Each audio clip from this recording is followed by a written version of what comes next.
Hey folks, Randy here doing cut and trim. I'll just tell you what happened.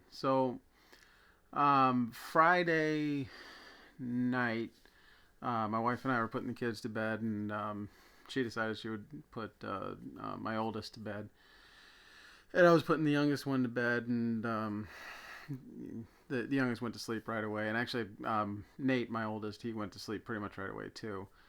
And around 10 o'clock, my wife called for me and said, "Hey, I think Nate's having a seizure." So, I came in and, we were both looking and it was like, "Yeah, he's definitely having one." So, um, set the stopwatch because that's always what we do when he has a seizure so that we can track how long things have been going and, have something to tell the emergency personnel if we end up having to call 911. I guess I should back up. Um, this has been kind of a tough year for Nate since this is December, and since mid June, he's had to be rushed to the hospital by ambulance 7 times, including, well, spoiler alert, including the story I'm about to tell you. So we gave him after a couple of minutes of the seizure, we gave him the emergency medicine that we have. He seemed like he was kind of coming out of it, but Nate, he really only has two kinds of seizures. He has seizures that last 2 or 3 minutes, and he has seizures that can last 2 hours, with not really anything in the middle. And so the seizure was going a little long, and so we were monitoring him because honestly, seizures aren't necessarily what gets us to the hospital. It's issues with his breathing, and so he was kind of going in and out of the seizure, and he wasn't completely losing, usage. Like he wasn't completely out. Like he still had some use of like arms and legs, and so we started trying to check his pulse ox, and couldn't really get a good read. It was saying it was just giving numbers that didn't make sense, and it's because we couldn't get a good, just couldn't, because he was moving, so we couldn't get a good reading on it. And so the way we do it, we always test ourselves first, or at least that's what I do. I always put the pulse ox on myself to make sure it's giving numbers that make sense. So I put it on myself, and it had my oxygen saturation at 98 or 99, and my heart rate was like in the 70s. And I was like, well, that makes sense. So then I would put it on him, and it would say, his oxygen rate was 20%, which would be horrible. That's really dangerous. But it would also say that his heart rate was in the 60s, which didn't make any sense. I mean, you could feel on his chest, and you could check his pulse, and that wasn't true. So we weren't able to get a good reading on what his oxygen levels were. And so after, I guess, probably about 45 minutes, we noticed he was starting to really struggle to take breaths. And when that happens, it's something that he can recover from. But the problem is when he'll take a breath, but he won't fully exhale. And so he ends up getting a buildup of carbon dioxide in his lungs. And if that happens just a little bit, your body can more or less handle that itself. But if you get to a certain point where you can't offload the carbon dioxide in time, and so you need the assistance of the hospital to make that happen. So we called 911, and his breathing just steady kept getting worse. The folks on 911, they were having me tell them every time he took a breath, and they actually were saying, "All right, we might need to do CPR on him." And so, but fortunately, the ambulance and the fire department truck, they showed up, and they came running in. And so my front yard, the driveways or the walkway to my front door is a little weird, and so they came in, checked him out, and they're like, "Yeah, we need to get to the hospital." So I picked him up and carried him and put him on the stretcher outside. They wheeled him in, and his breathing was just really bad.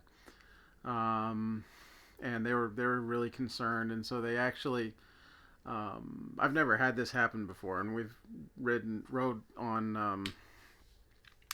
We've been in the ambulance a lot, but he was bad enough that they needed everybody that was in the ambulance to be in the back with him, and so they said we need somebody from the fire truck to drive the ambulance, and the guy that was on the fire truck was like, well, I'm the only person that can drive the fire truck, and they were like, well, you're just gonna have to leave it here then, because we need to get to the hospital. We need you, and we need to get him to the hospital now. I don't think they ended up. I think somebody else on the fire truck did know how to drive um, the fire truck, so they didn't end up leaving it at my house. But they, um, yeah, I'd never had that happen before. So they rushed him to the hospital, bagging him the whole time, um, bagging him while they were, you know, getting him out of the ambulance and bagging him as they went into the emergency room. Bagging just meaning like they had the thing on his mouth and they were, you know, making it so he could breathe. Um, the hospital was doing everything they could to bring the seizure under control. I guess it's worth pointing out he was still seizing at this point, and it ended up taking. Just fast forwarding a little bit, the seizure ended up taking about 2 hours, maybe a little more before he was fully out of it. Like the seizure started around 10, and he was definitely out of the seizure by like 12:15, 12:30. But in the process of that, his breathing was so bad it wasn't coming back on his own, and his the carbon dioxide levels in his lungs was high. So they decided they were going to have to intubate him, and that's always a nightmare with Nate. He had been intubated twice before, and both times he had a lung collapse in the process of it. So when we're at that point, it's rough. And so they started the process of intubating him, and on the second or third attempt, because it always takes a couple tries with him, he started to throw up. But he had the thing that they put in your throat to kind of keep things open so they can get the tube in was in his throat when he started to throw up, and he's flat on his back because they're intubating him. And so when he threw up, he just threw up, and a bunch of that just went right into his lungs. Compounding things, making things worse. It's not, that's one of those things. It's not anybody's fault. Just stuff happens. I don't blame the folks at the hospital for that having happened. So at that point, the hospital we were at, they don't have a pediatric ICU, but if a kid's got a breathing tube down their throat, they have to go to a pediatric ICU. And so we wanted to be transferred. They asked where we wanted to go, not that we had an option. It was going to be first available, but we wanted to go to University of Maryland because that's where he's seen for a lot of other stuff. University of Maryland was not available. They didn't have a PICU bed available. So first we were going to go to Johns Hopkins. Johns Hopkins wasn't available. Then we were going to go to Sinai. They were available, but then Johns Hopkins, then Sinai wasn't available, but Johns Hopkins was. But Johns Hopkins was available because a PICU kid in Maryland was being transferred to Johns Hopkins, and so now there's a bed available in Maryland, so we get to go. Excuse me, which was great, because then the doctors that see Nate for his neurology stuff, they're in the same building. So, and they have access to all his records, because the hospitals are linked. And so they called the emergency transport, and they came, and that was a whole thing in and of itself. They were very good, very professional. The transport staff they were very impressive. But they were also funny because the driver, I had to sit up front so that they could, have all hands on deck in the back with Nate. And the whole drive from BWMC to University of Maryland, which is maybe like 15 or 20 minutes, just the whole time she was just telling me how amazing they were. Which her words were backed up by by the nurses in the PICU. They said that they have earned the right to be cocky, but it's also really funny that she spent the whole drive telling you that. So we got to University of Maryland around 2:30 in the morning on Saturday morning, and they worked to get him stabilized, and they worked to get him stabilized, and I had ridden in the ambulance with Nate, especially in those emergent things. It's just for our family, I think it's easier if I go, because usually there's a lot of throw up involved. There's a lot of it's just tough, and it's just easier for Nate if I go, because if they need to change the bed, instead of them having to rock him back and forth, I can just pick him up while they change his bed, and then I can put him back down, and it's just easier. So I rode in the ambulance to University of Maryland with him, and so he more or less he did okay. But one of the things that my son struggles with is, and most kids with chromosomal disorders have this issue, is that he processes sedatives differently than most kids. So his body processes them faster. And so when he comes to, he immediately just starts thrashing and jerking because there's something in his mouth, and that's, freaky, scary.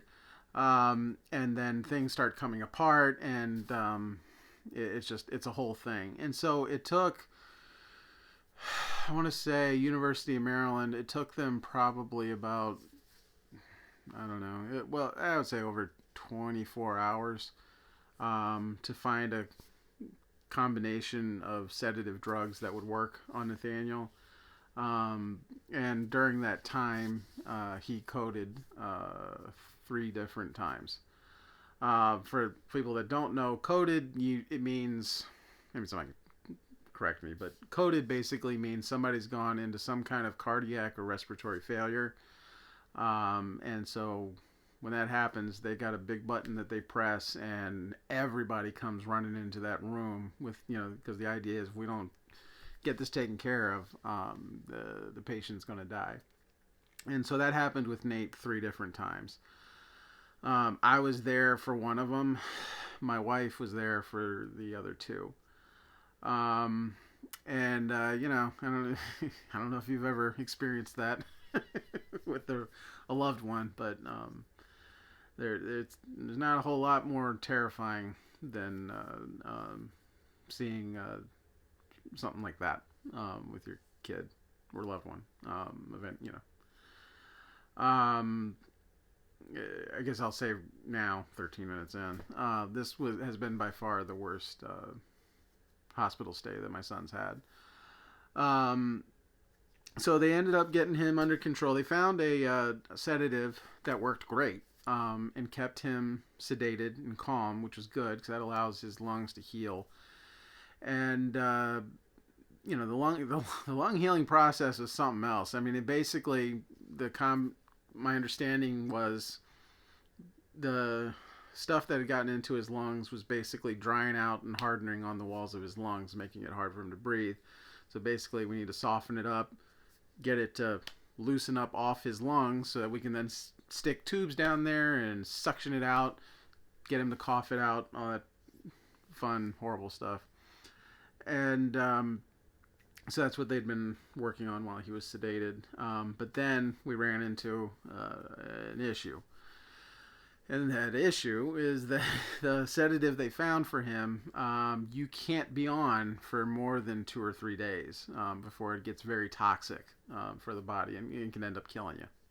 So in classic my son,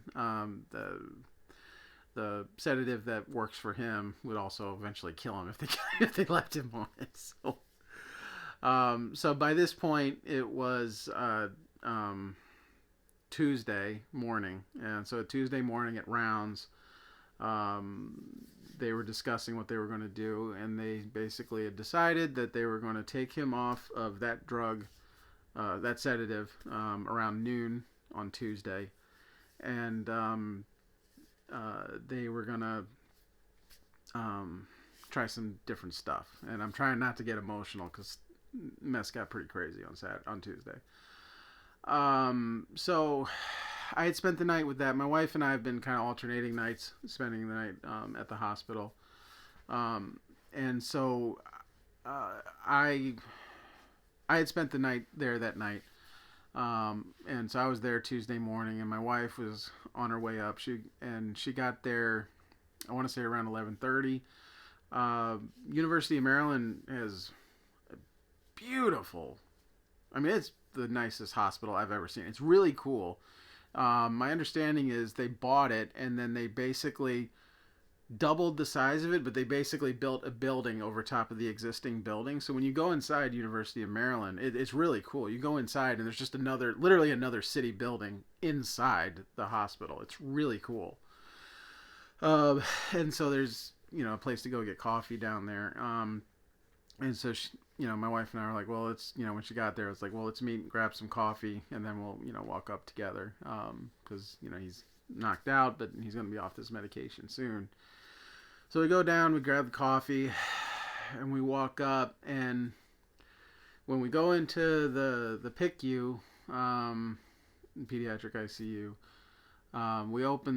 they open the doors for us, and we go in, and Nate's hospital room is completely open. Like they had, that there's like that sliding door also completely open, so it like doubles the entryway of the room, and there's maybe 15 or 20 nurses and doctors in there, and we get greeted by the chaplain. And I've never been so scared in my life.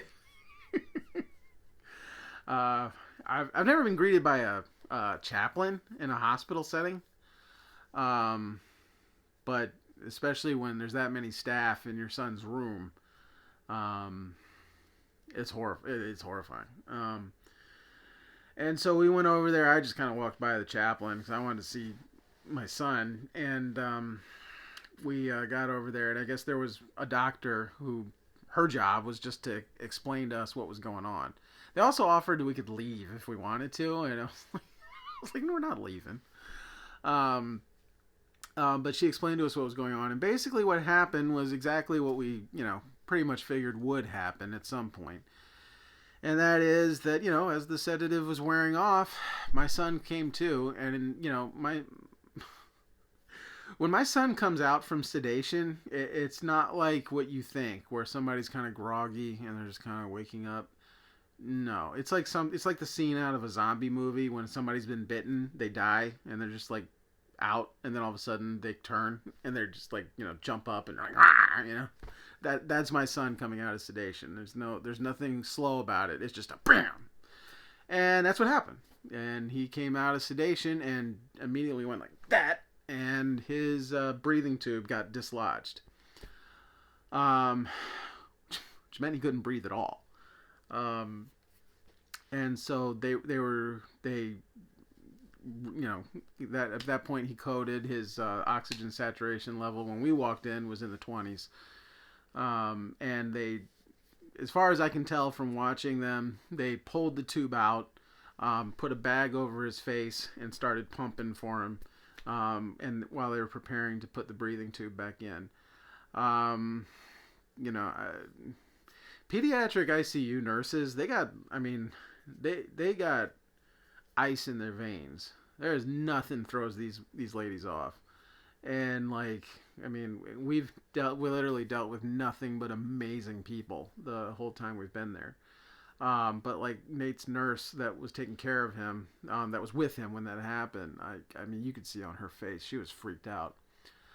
She told us later, in the 6 years she's been in there, she's never had a kid do that.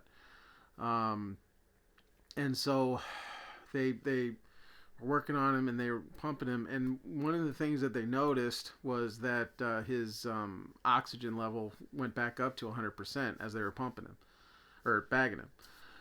And so they were planning on putting that breathing tube back in, but they needed an X-ray there so that when they put the tube in, they could see that it was in the right spot. And because he already at this point, because of this mess in his lungs, he already had a partially collapsed right lung, and so they did that. They just were pumping him while they were waiting for the X-ray machine to get in there, and they noticed he was doing good.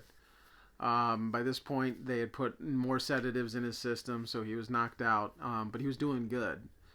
And so while they were waiting for the X-ray, they said, "Well, let's put a BiPAP on him," which is basically just, instead of a tube, it's a mask. It goes on, and pushes and pulls the air. And so they put that on him while they were waiting for the X-ray and saw that he was doing really well, that he was actually handling it fine. Then the X-ray came and they took the X-ray of his chest and saw, lo and behold, his chest was looking pretty good. So they said, "Well, we'll leave the BiPAP on him, see how he's doing." After a couple of hours, they they actually were able to just put a not nasal, like just nose oxygen on him, and he's been handling that fine. I'm recording this Wednesday afternoon. He's basically been on nose only oxygen, but breathing on his own for 24 hours, and is doing great. They did take some X-rays today, and his lungs still aren't in great shape. So their plan is, they were hoping to just take him off sedation completely, but their plan is now more or less let him be without oxygen during the day, and then at night just sedate him and put the BiPAP back on, so that he can get some of these good breaths in, and they can continue to work on getting the stuff out of his lungs. The treatment for getting that stuff out of his lungs is wild. I mean, it's drugs, but it's also vibrating his chest. They got a machine that they can vibrate his chest from the inside, and it's also like the respiratory therapist literally just banging on his right chest till he starts coughing, and then suctioning it as he coughs. It's wild. So I don't know how much longer he's going to be in the hospital. I have no idea. We've been there since Friday. Today's Wednesday. So, Saturday, Sunday, Monday, Tuesday, Wednesday. So we've been there, I guess, 5 days at this point. Friday was, didn't really count because we didn't get there till like 10. And I don't know how much longer we're going to be there. But I don't know, man. I just wanted to put this out here and say, if you think about it, say a prayer for my son. I'd appreciate it. It's been a really hard time.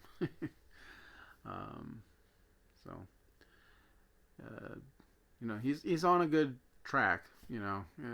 I'm not as terrified as I was, but he's heading in a good direction. So, yeah, I don't really know what else to say. I don't even know why I'm making the video, to be completely honest. I guess I just wanted to get it out. So, for any dual and cut and trim, have a good one.